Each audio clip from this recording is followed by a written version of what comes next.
Halo semuanya. Di sini saya akan memperlihatkan tentang bagaimana cara mengisi formulir 1721A1 dan SSP menggunakan rumus Excel. Ikutin terus ya.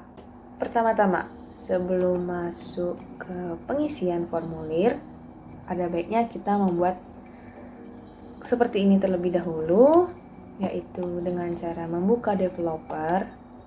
Kalau udah, cari insert, pilih yang segambar ini, kita bentuk seperti yang kita mau.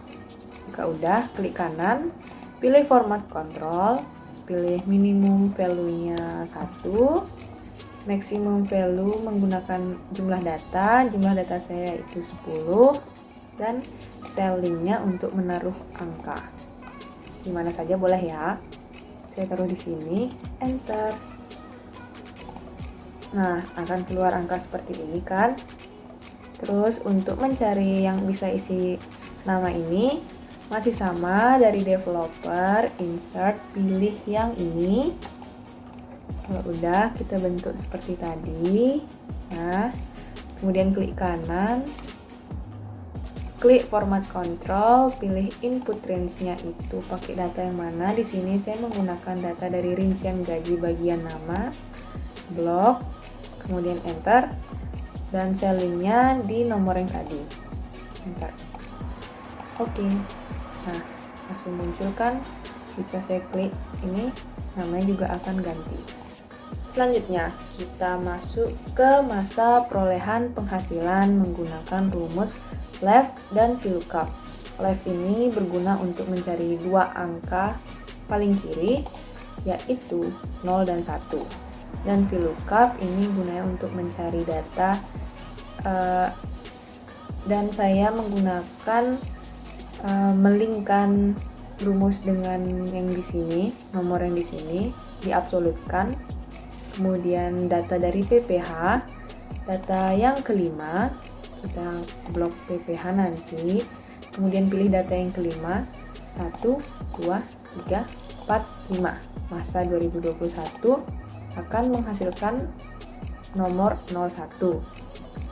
Selanjutnya untuk yang di sebelahnya, karena kita menggunakan angka paling kanan, jadi kita menggunakan rumus right 2 angka, yaitu 12. Untuk VLOOKUP masih sama seperti tadi, pakai data dari PPH dan selalu dilingkan di nomor ini. Kita lanjut ke NPWP pemotong. Di sini saya menggunakan rumus left dan mengambil data dari rincian gaji di sini. Kemudian 12 angka. Ingat ya, untuk selalu tetap menghitung jumlah titik-titiknya. Kemudian angka yang di tengah.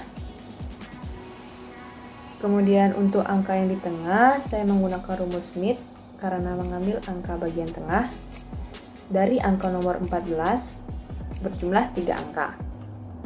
Dan yang terakhir di rumusnya itu adalah right berjumlah 3 angka 000. Nama pemotong saya menggunakan data dari rincian gaji yang ini, PT Bino Bahagia. Selanjutnya kita masuk ke identitas penerima penghasilan yang dipotong. NPWP yang pertama menggunakan rumus left dan VLOOKUP. Left seperti NPWP di atas mengambil 12 angka, dan VLOOKUP itu untuk mengambil NPWP mana yang mau kita pakai. Ingat selalu linkkan dengan di sini ya, dan diabsolutkan. Di sini data yang dipakai untuk VLOOKUP yaitu dari PPH tabel nomor 2. Dari PPH tabel nomor 2. 1, 2 NPWP. Untuk NPWP yang di tengah sama seperti NPWP pemotong, dan penambahan di sini menggunakan VLOOKUP seperti NPWP yang tadi, menggunakan tabel nomor 2, dan mid 14, angka yang ke-14 yang berjumlah 3. Selanjutnya ini yang terakhir, right VLOOKUP masih di data yang tadi, tabel nomor 2, paling kanan berjumlah 3. Kemudian NIK menggunakan rumus VLOOKUP data dari rincian gaji, tabel nomor 5, 1, 2, 3, 4, 5, NIK, kemudian false. Selanjutnya nama. Nama sama seperti NIK, menggunakan rumus VLOOKUP, data dari rincian gaji, tabel nomor 6. Selanjutnya alamat masih sama, data dari rincian gaji menggunakan VLOOKUP, tabel nomor 7.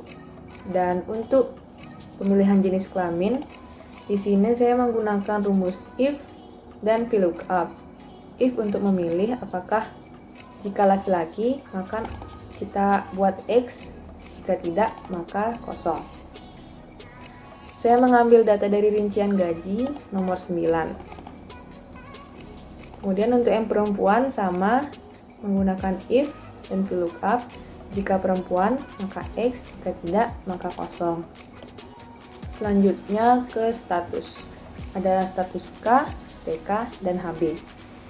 Di sini agar kita otomatis saat mengganti di sini. Nah, seperti ini kita menggunakan rumus if untuk memilih apakah dia K atau bukan. Left untuk memilih apakah dia K1, K2, K3 atau yang lainnya. Left kita menggunakan 1, jumlahnya 1, dan VLOOKUP mengambil data dari PPH, data tabel yang keempat. Kemudian untuk TK sama, hanya kita merubah di bagian if-nya, kita rubah menjadi kata-kata TK, dan HB juga sama, hanya merubah bagian if menjadi HB. Untuk nama jabatan, di sini saya menggunakan rumus VLOOKUP seperti NIK, nama alamat, dan di sini saya menggunakan dari data rincian gaji nomor 8. Selanjutnya kita masuk ke rincian penghasilan dan penghitungan PPH pasal 21. Pertama, penghasilan bruto ada gaji pensiun atau THT-JHT. Di sini saya menggunakan rumus VLOOKUP, tetap dilingkan pada nomor di atas itu. Diabsolutkan menggunakan data dari PPH nomor 6. Kita cek nomor 1, 2, 3, 4, 5, 6, yaitu 60 juta atas nama Lukman Yusra.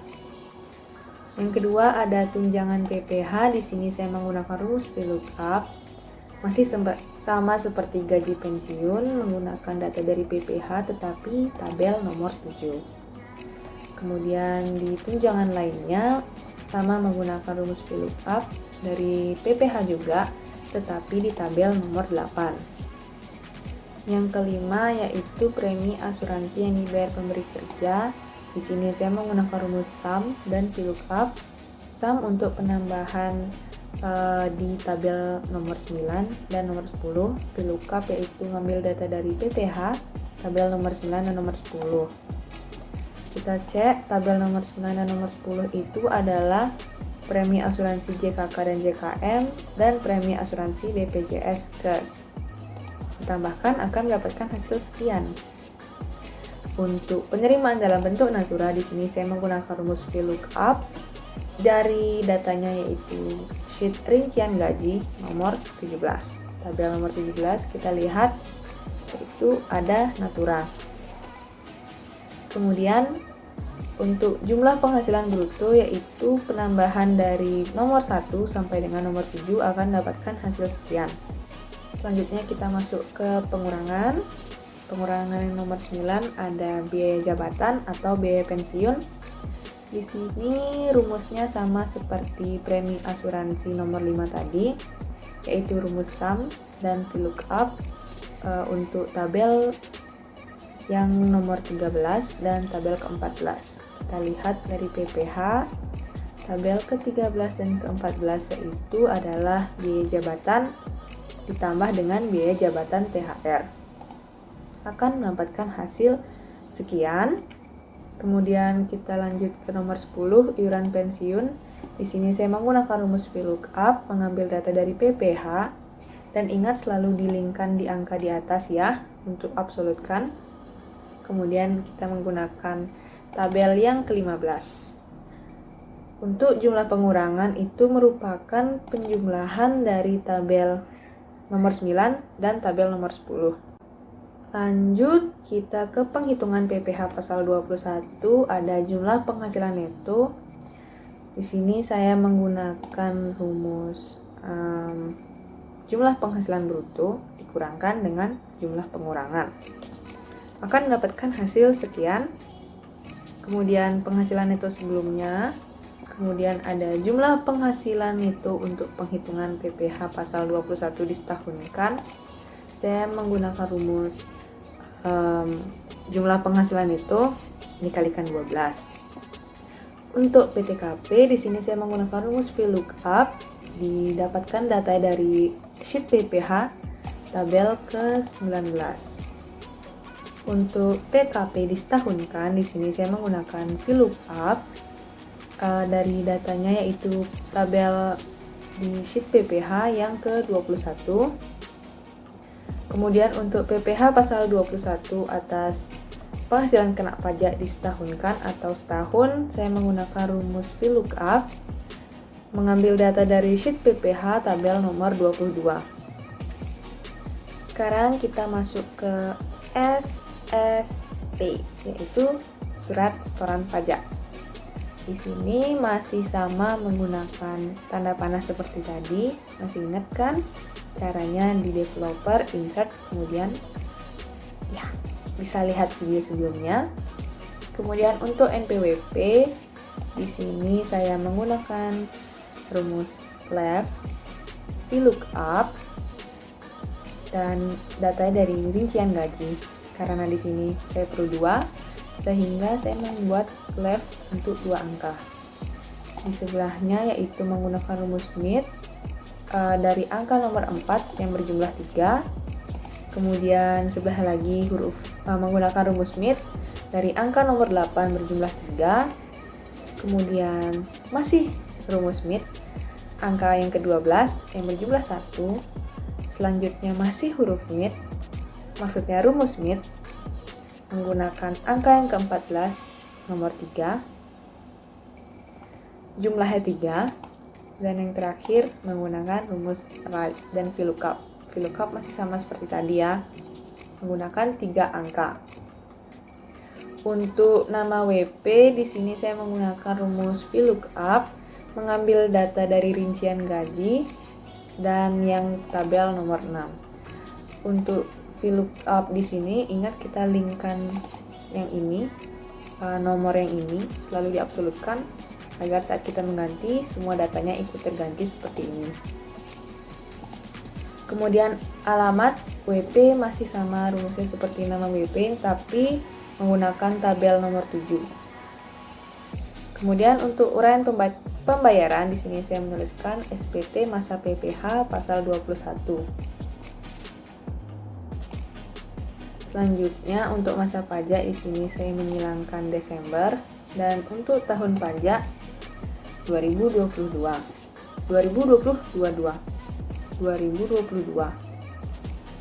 Jumlah pembayaran. Di sini saya menggunakan rumus VLOOKUP, mengambil data dari PPh tabel nomor 24. Terbilang di sini menggunakan rumus terbilang dan proper untuk penulisan rupiah R besar. Terus selanjutnya ada diterima oleh kantor penerima pembayaran tanggal 31 Desember. Wajib pajak penyetornya dari tempat dan pasar, tanggal sama. Untuk nama jelas ini kita menggunakan kantor penerima pembayarannya. Namanya di sini saya menggunakan Marugame Supilami Udon. Dan di sini wajib pajak yang tadi nama penyetornya. Ini saya menggunakan rumus dari I12. Nah, untuk SSP wajib pajak sudah ada. Selanjutnya ada SSP KPP. Sama isinya, tidak ada yang berbeda. Kita linkkan saja dia ke SSPWP, dan untuk SSP Bank juga sama seperti KPP yang tadi, kita hanya linkkan saja. Yap, berikut cara mengisi formulir 1721A1 sama mengisi SSP. Jadi jika ada yang ingin ditanyakan, silahkan komen. Terima kasih.